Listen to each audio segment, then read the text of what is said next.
Ya, Al-Quran secara fisik memberikan ketenangan, keyakinan, harapan. Wabasyiril ladzina amanu wa amilus solihati jannatun. Gitu terus loh. Dan kabarkanlah kepada orang-orang yang beriman, kata Allah. Jadi apa yang bikin susah? Jadi kalau udah tenang, bahagia, gula darah turun, tensi turun, segala turun. Masya Allah kan? Dan itu dibuktikan. Dibuktikan tapi kata kuncinya apa? Harus memahami itu dulu. Afala yatadabbaruna al-Qur'an.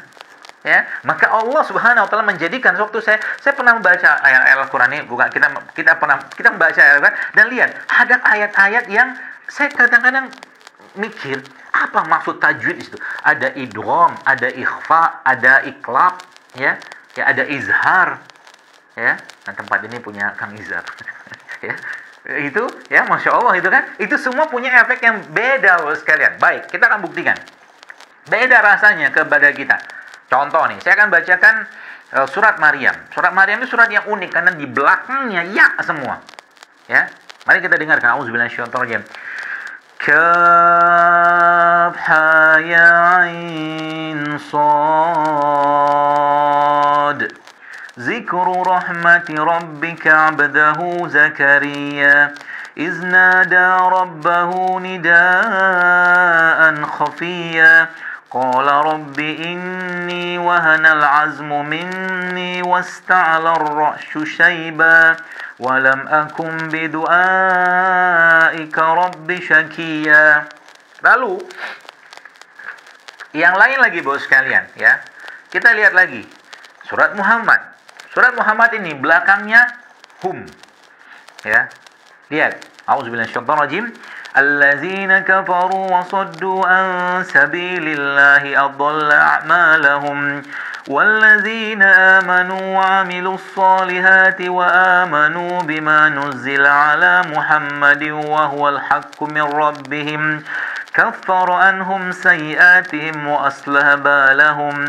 ذلك بأن الذين كفروا اتبعوا الباطل وأن الذين آمنوا اتبعوا الحق من ربهم كذلك يضرب الله للناس أمثالهم فإذا لقيتم الذين كفروا فضرب الرقاب حتى إذا أثخنتموهم فشدوا الوثاق فإما منا بعد وإما فداء حتى تضع الحرب أوزارها ذلك ولو يشاء الله لانتصر منهم ولكن ليبلو بعضكم ببعض والذين قتلوا في سبيل الله فلن يضل أعمالهم. Lain lagi kalau kita baca Ar-Rahman, kayak gitu loh. Hati itu ibarat kata tuh kayak mau dibongkar gitu loh, rasa syukurnya. Lihat, kita ayat langsung sudah masuk ke itu ya. A'udzubillahi minasyaitonir rajim. Wal arda wada'aha lil anam fiha fakihatun wan nahlu zatul akmam wal habbu zul aswi war rayhan فبأي آلاء ربكما تكذبان خلق الإنسان من صلصال كالفخار وخلق الجان من مارج من نار فبأي آلاء ربكما تكذبان رب المشرقين ورب المغربين فبأي آلاء ربكما تكذبان مرج البحرين يلتقيان بينهما برزخ لا يبغيان فبأي آلاء ربكما تكذبان. Jadi kayak kita dipegang, bahu kita dipegang, matamu lihat, ya, telingamu dengar. Tuh, perhatikan matahari. Jadi seakan-akan kayak kita dipegang sama ibu kita gitu ya. Atau mungkin dipegang oleh katakanlah pemimpin, panglimanya kita. Lihat gitu kan. Gitu. Kuat jadi kita kan. Al-Quran itu sekalian ya, subhanallahnya ya, dia punya irama-irama ya, irama-irama, dia punya makna, dia punya hikmah juga. Bukan sekedar membaca artinya, bukan, dia harus ada hikmah di situ. Kalau hikmah ini didapatkan, maka kuatlah raganya deh. Raga itu dikuatkan oleh ruh. Jadi kalau kita lihat, perhatikan baik-baik sekalian. Maaf. Semua perangnya ya Rasulullah dan khususnya para sahabat itu tidak pernah ada perang di mana pasukan kaum muslimin jumlahnya lebih besar, nggak pernah ada. Jumlahnya kaum muslimin pasti lebih kecil, tapi selalu menang. Kenapa? Karena ruhnya mereka, jiwa mereka, ya, iman mereka jauh lebih besar daripada raganya. Yang itulah zaman sekarang hilang. Kenapa? Karena jauh dari Al-Quran. Ya, jadi kalau boleh saya katakan, berarti kita bisa menggunakan dong Al-Quran ini sebagai media kita untuk pengobatan. Jelas bisa. Ya, kalau saya pernah katakan bahwa saya katakan wallahi demi Allah, saya katakan, ambillah air zam-zam itu, ya, lalu Anda bacakan ayat Al-Quran atau bacakan ayat-ayat ruqyah, atau mungkin ruqyah yang diajarkan Nabi SAW, lalu minta sama Allah, ya Allah, kuatkan imunitasku, ragaku, fisikku. Minta dengan keyakinan, pasti dikasih sama Allah. Kenapa? Zam-zam dia masyhuri bala. Salah satu contohnya ya, zam-zam itu sesuai dengan apa yang kita niatkan, apalagi Al-Quran.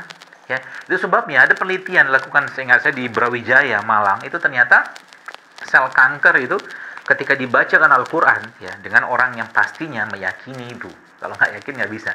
Kan kata Allah dalam Al-Quran, wa nunazzilu minal Qur'an ma huwa syifaa'un rahmatul lil mu'minin wa la yazidu dzalimin illa khusran. Jadi ada beberapa ayat dalam Al-Quran itu yang Allah sebutkan syifa. Salah satunya adalah Al-Quran.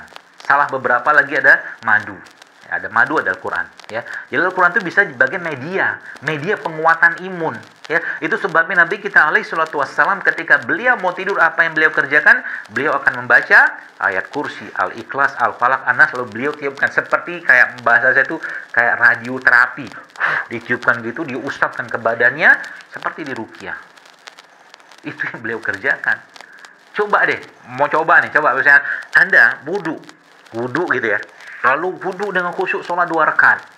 Ya, minta sama Allah, lalu baca ayat Al-Quran, tiupkan ke tangan. Seperti itu. Ayat apa aja, minimal Al-Fatihah lah, atau Al-Mu'awwizatain, ya, Al-Ikhlas, Al-Falaq, An-Nas. Baca, tiupkan. Usapkan kawan, seperti kayak apa ya? Berdesir gitu loh. Itu. Seperti itu Al-Quran memberikan efek. Nah, apalagi banyak penelitian menyebutkan ternyata molekul saja, ya, itu Bapak Ibu mungkin pernah membaca tentang Masaru Emoto. Masaru Emoto kan akhirnya masuk Islam gara-gara air zam-zam. Dia melihat air zam-zam itu molekulnya gimana nggak luar biasa molekulnya. Ya, tiap hari ya mungkin jutaan orang mungkin muter di situ membacakan labbaik Allahumma labbaik, atau mungkin Rabbana atina, dibacain semua. Sedangkan manusia itu kan punya elektromagnetik gitu kan. Jadi seakan-akan air tuh mendengar, pohon aja berkomunikasi. Itu sebabnya dalam makanan ya, makanan, minuman, Nabi kita SAW tidak pernah mengejek, tidak pernah mencaci, bahkan tidak memujinya. Karena mereka punya hati, tanda kutip ya. Mereka juga punya perasaan. Nggak boleh. Mau enak dia makan aja, alhamdulillah. Mau nggak enak nggak usah makan. Seperti itu aja. Ya, nah maka saya katakan, jadi getaran-getaran dari makharijul huruf Quran itu yang menguatkan saraf-saraf manusia. Maka Nabi katakan Allah katakan warattilil Qur'ana tartila. Bacalah Quran dengan tartil. Nggak boleh baca Quran itu cepat-cepat. Dapatkan maknanya, dapatkan iramanya. Jadi kalau Bapak Ibu perhatikan para qori yang subhanallah ya, para pembaca Quran itu, para hufaz, penghafal Quran itu, mereka membaca ayat-ayat atau surat-surat tertentu, itu kadang-kadang suratnya sama tapi nadanya berbeda tergantung suasana hati mereka. Ya. Ya, makanya dalam Islam itu ya, selalu begitu Allah katakan, orang-orang yang berbuat baik wala khaufun alaihim wala hum yahzanun, kata Allah. Orang-orang yang berbuat baik itu enggak ada takut, enggak ada sedih. Seperti itu janji Allah. Jadi kalau kita kembali balik lagi pada Al-Quran sekalian, maka sebenarnya zaman sekarang ini, kalau boleh saya katakan gitu ya, obatnya corona itu banyak-banyak baca Quran aja lah. Ya, bayangkan ya, dalam satu juz itu seingat saya ada sekitar 100.000 kebaikan dalam satu juz. Ya, kalau setiap hari bisa baca 1 juz, berarti 100.000 kebaikan, 100.000 ketenangan, 100.000 kedamaian, 100.000 kekebalan hati, iman segala macam. Ya. Jadi kalau kita sudah memahami ini, maka ya apa harus takutkan? Ya.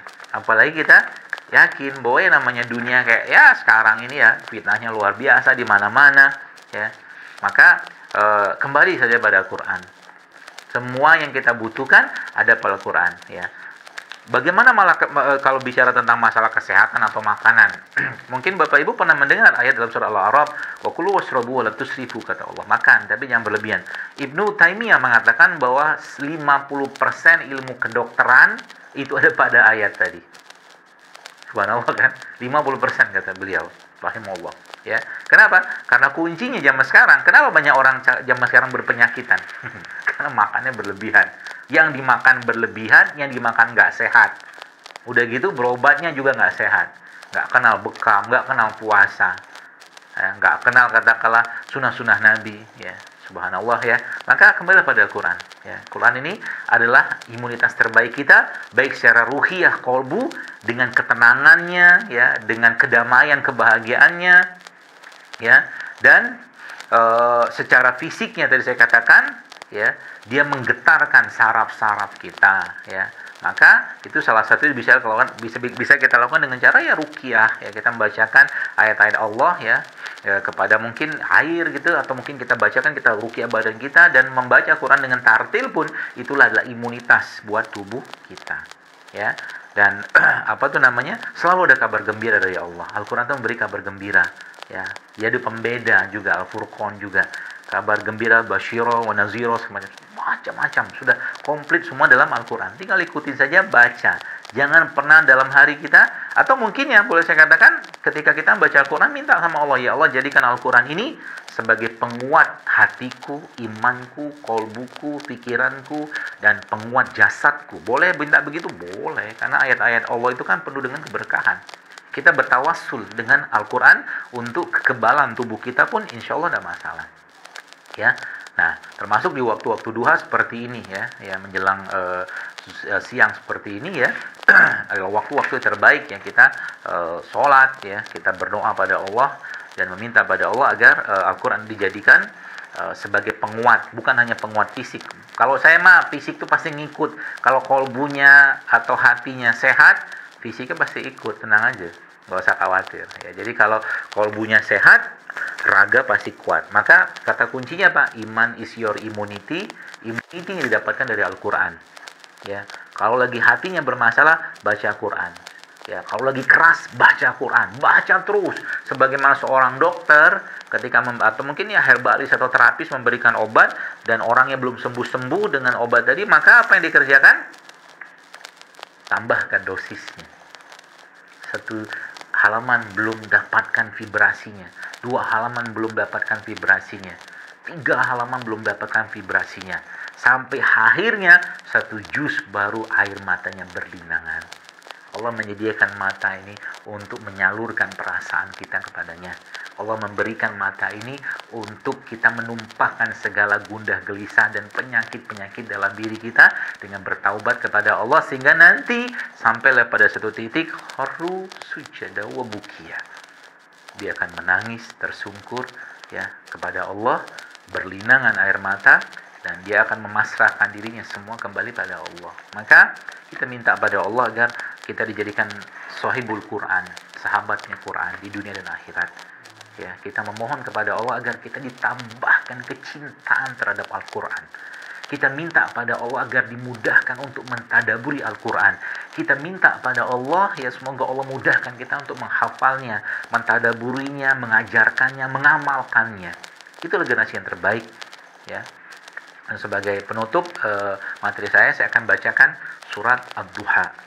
Ya, mudah-mudahan surat ini menjadi semangat untuk kita, ya, dan habis ini mungkin nanti kita akan lanjutkan dengan sesi tanya jawab.